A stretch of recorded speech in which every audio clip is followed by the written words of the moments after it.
श्री स्वामी समर्थ। बखर।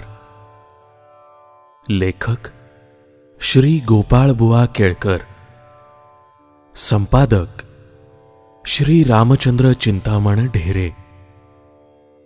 अनमोल प्रकाशन। भाग 8। विहिरीत लोटा फेकला।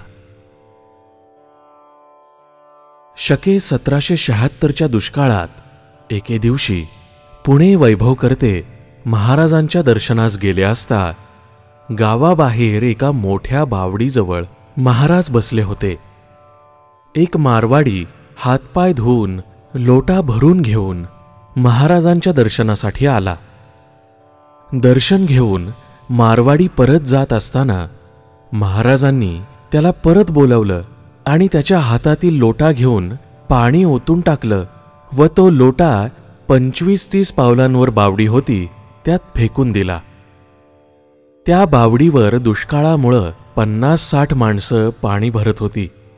काही लोकांना वाटलं की तो जड लोटा कोणाच्या डोक्यात बसून कपाळ मोक्ष होतो की काय, परंतु महाराजांची अगाध करणी अशी। विहीर 30-40 हात खोल होती।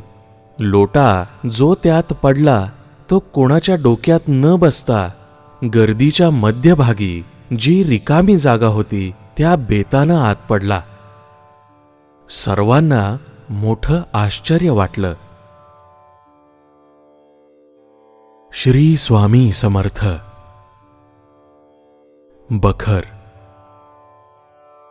लेखक श्री गोपाळबुवा केळकर। संपादक श्री रामचंद्र चिंतामण ढेरे। अनमोल प्रकाशन। श्री स्वामी समर्थ।